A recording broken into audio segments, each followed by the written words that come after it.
A major global custodian just made bank deposits move like tokens, and Ripple Prime moved early.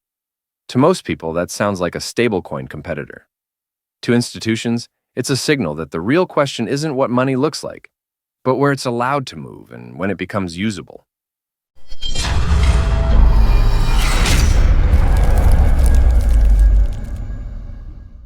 A real shift hit the institutional side of crypto.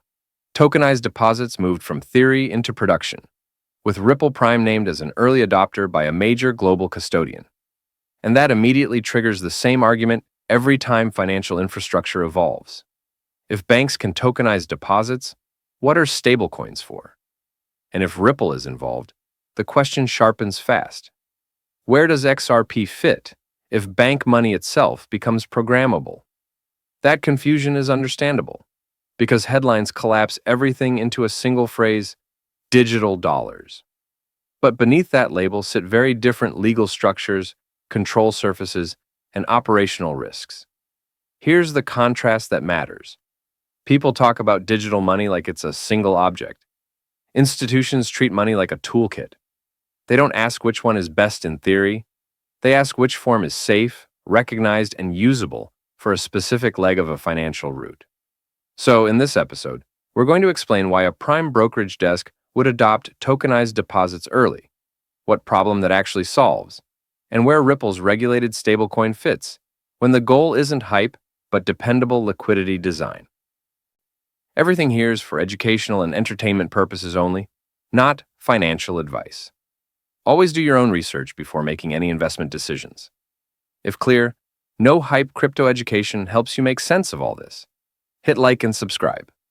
It tells YouTube this series is worth showing to other newcomers, and it helps me keep building it for you. The fastest way to misunderstand tokenized deposits is to start with the technology. Start with the balance sheet. A deposit is a liability of a bank. It's bank money inside the banking perimeter, governed by supervision, capital rules, and compliance obligations. The trust comes from regulation, not branding. Tokenizing a deposit doesn't create new money. It changes how an existing bank liability is represented and moved inside an approved environment. Deposit money starts behaving more like a token operationally, faster, more automated, without leaving the bank's legal and compliance boundary. That's why tokenized deposits get compared to stablecoins. On the surface, both can look like digital dollars, but the similarity ends at appearance. Tokenized deposits are explicitly designed to keep activity anchored to the bank relationship, the bank's controls, and the bank's perimeter. The question then becomes, who benefits most when deposit money becomes more usable, more responsive, and more programmable? Prime brokerage desks. Prime brokerage is often described as a trading service. In practice, it's a financing and collateral business that exists to manage risk under time pressure. A prime desk lives inside timing constraints. When can funds be used? When can margin be topped up? When can collateral move without triggering settlement risk? When volatility hits, how quickly can positions be stabilized? That's why prime desks care about cash mobility. Not because it's innovative, but because delays turn manageable risk into systemic stress. In institutional markets, the real failures aren't missed trades, they're failed settlements. Being out of margin, out of compliance, or out of position because money arrived late is how small issues cascade. So when a major bank offers a way for deposit money to move faster and become usable sooner, prime desks pay attention. That's not ideology, it's risk management. This also clarifies Ripple Prime's role. It isn't a retail access story. It's Ripple positioning itself inside the institutional loop where funding, collateral, custody, and settlement decisions are made. Which leads directly to the question the headlines can't answer. If tokenized deposits improve mobility inside the bank perimeter, why does Ripple need its own stable dollar at all? Because speed isn't the only constraint institutions face. Two constraints get blurred together in crypto discussions. One is settlement speed, how quickly value moves and becomes final.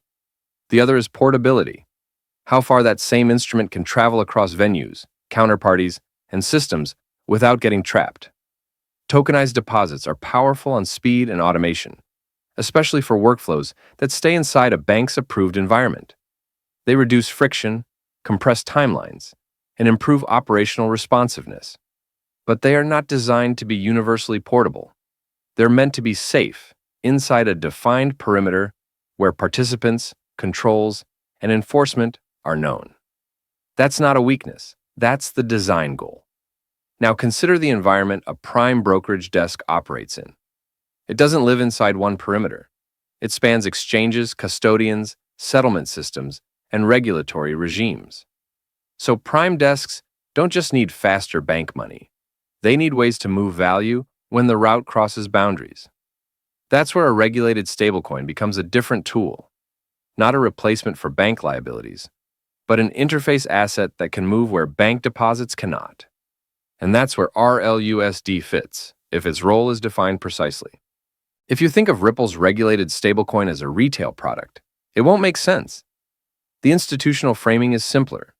Ripple's stable dollar is designed for settlement and mobility across environments that don't all sit inside the same bank perimeter. It functions as a regulated settlement asset when deposit tokens aren't supported, accepted, or operationally reachable. That allows it to cover routes tokenized deposits aren't meant to handle, especially across a broader mesh of venues and counterparties. This is why tokenized deposits and stablecoins can coexist without conflict. One is optimized for certainty inside the banking boundary. The other is optimized for portability across boundaries while remaining regulated. Tokenized deposits make bank money more usable inside the bank's world.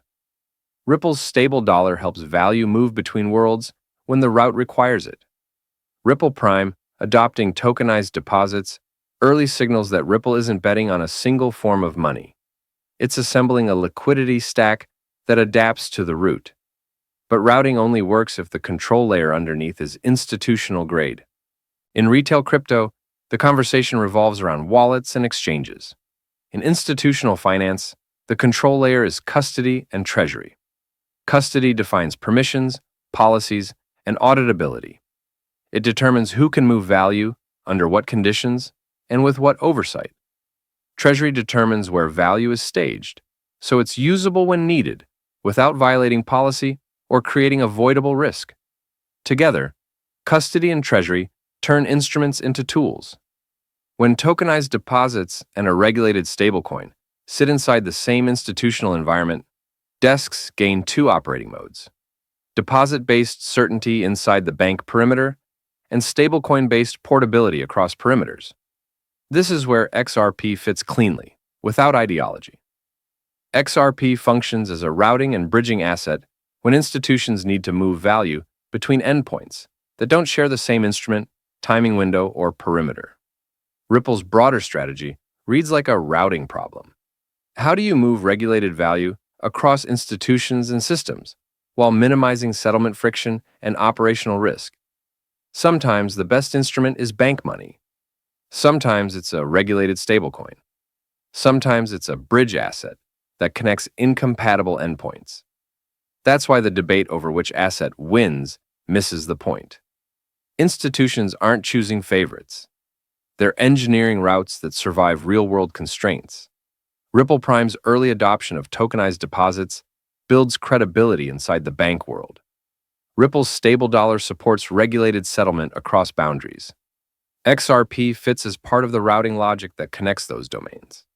The first real-world change is that digital dollars stop being a single category.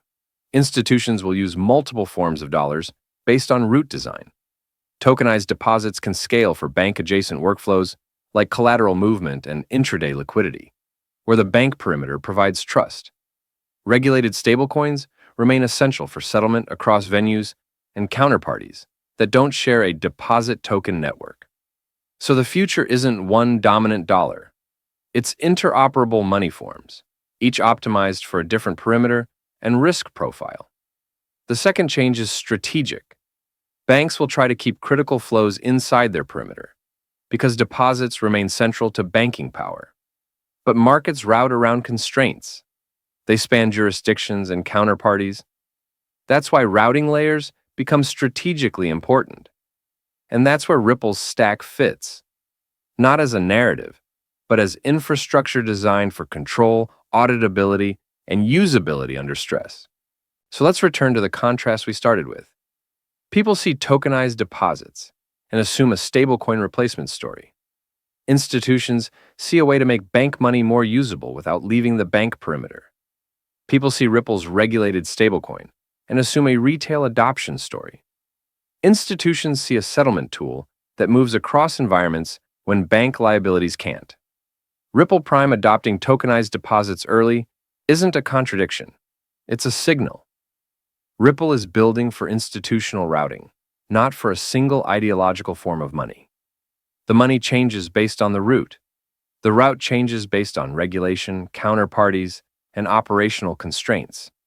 And the systems that last won't be the ones that defend a single instrument.